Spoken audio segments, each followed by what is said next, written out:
So hello friends, today's topic is how to get 9 CGPA in your semester exam.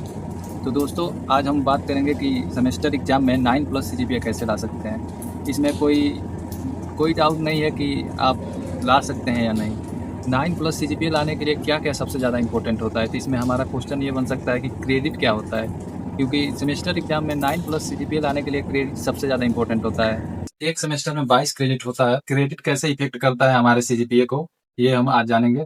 और सारी भी question हम देखेंगे कि कौन से बेस्ट यूट्यूब चैनल हो सकते हैं, या फिर क्या हम फॉलो करें तो कैसे इंटरनल एग्जाम हमारे अच्छे होंगे और कैसे इंटरनल में मार्क्स हमारे जाते हैं। तो मेरा नाम है विशाल और आज हम बात करेंगे इसी टॉपिक पर, और हमारे कैमरा मैन है भैया अर्जुन, और ये हमसे क्वेश्चन पूछेंगे और मैं उसका आंसर दूंगा। हाँ तो विशाल भाई, हमारा पहला क्वेश्चन है फर्स्ट ईयर स्टूडेंट के लिए। एसजीपीए और सीजीपीए में डिफरेंस क्या होता है? क्योंकि फर्स्ट ईयर वाले जो छात्र आते हैं उनको पता नहीं होता है कि एसजीपीए एंड सीजीपीए होता क्या है। तो दोस्तों CGPA जो होता है ये 4 ईयर का मिलाकर 8 सेमेस्टर को मिलाकर बनता है, तो उसे CGPA कहते हैं। और ये SGPA होता है जो सेमेस्टर के लिए सेमेस्टर वाइज होता है, तो ये हर सेमेस्टर का SGPA अलग होता है। तो नेक्स्ट क्वेश्चन। हाँ तो मेरा नेक्स्ट क्वेश्चन ये है कि क्रेडिट कैसे इफेक्ट करता है हमारे सीजीपीए एंड एसजीपीए पे। तो दोस्तों क्रेडिट होता है कि आपका एक सेमेस्टर में 22 क्रेडिट होता है, फिर में फर्स्ट सेमेस्टर में 22 क्रेडिट होता है और सेकेंड सेमेस्टर में 22 क्रेडिट होता है। आपका फर्स्ट ईयर में आपका 2 ग्रुप बटा होता है, एक होता है फिजिक्स ग्रुप, एक होता है केमिस्ट्री ग्रुप। तो दोस्तों फिजिक्स ग्रुप वाले में क्रेडिट मैथ 1 और फिजिक्स का 4 क्रेडिट का होता है, और सब 3 क्रेडिट या 2 क्रेडिट या 1 क्रेडिट के होते हैं। और केमिस्ट्री ग्रुप वाले में केमिस्ट्री और मैथ का जो 4 क्रेडिट का होता है, उसके अलावा जितना भी है 3 क्रेडिट 2 क्रेडिट 1 क्रेडिट आप इस लिस्ट में देख सकते हैं।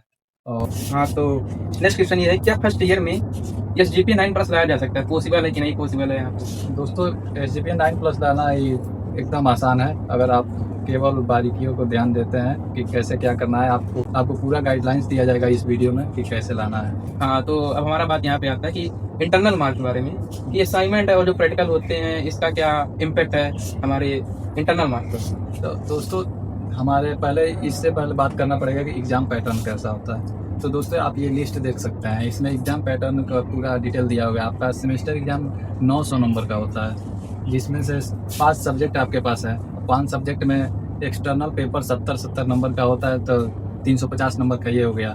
उसके बाद इंटरनल एक वाइवा होता है जिसमें आपका अटेंडेंस रहता है और आपका असाइनमेंट रहता है, आपका वो इंटरनल में मार्क्स रहता है, जैसे कि आप इंटरनल पेपर में कैसा दिए हैं वो रहता है, वो उसको मिलाकर 30 नंबर का होता है। तो ये 5 सब्जेक्ट का हो गया आपका 150 नंबर, तो ये दोनों मिलाकर 500 हो गया।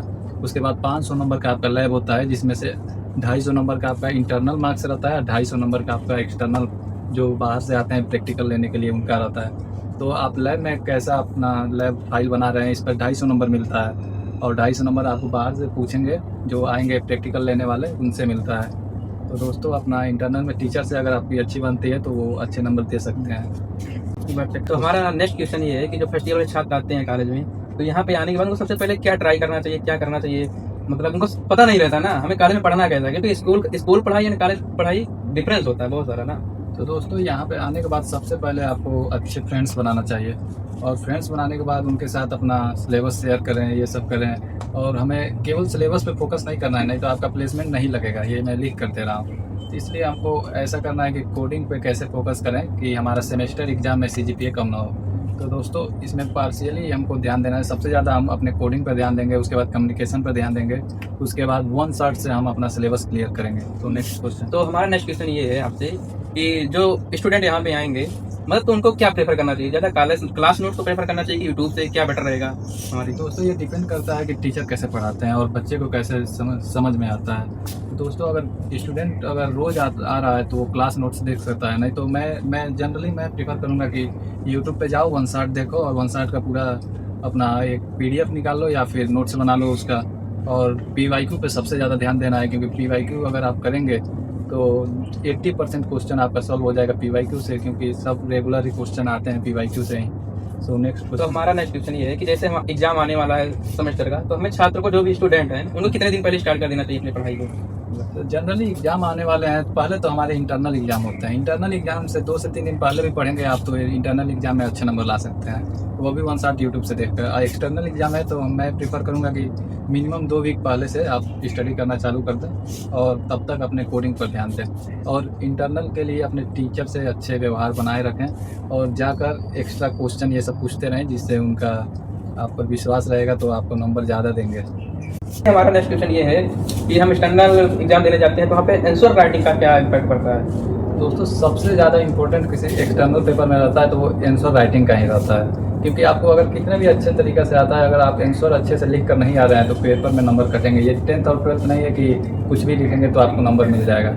आपको 32 पेज का कापी होता है, आप उसको भरने की भी कोशिश कीजिएगा, लेकिन शुरू में आप क्या कीजिएगा, जो आपको क्वेश्चन आता है वही कीजिएगा, कि जिससे आपको चेक करने वाले का डाउट जो होता है क्लियर हो जाता है कि वो अच्छा लड़का कापी चेक कर रहा है। और पेपर में ये कीजिएगा कि बड़ा बड़ा डायग्राम बनाने की कोशिश कीजिएगा, जिससे लिखना भी कम पड़े, और जितने अधिक आप डायग्राम बना सकते हैं उतना अधिक डायग्राम बनाइएगा। और उसके बाद कि क्वेश्चन अगर लॉन्ग आंसर टाइप है तो 2 से 2.5 पेज में जाना चाहिए।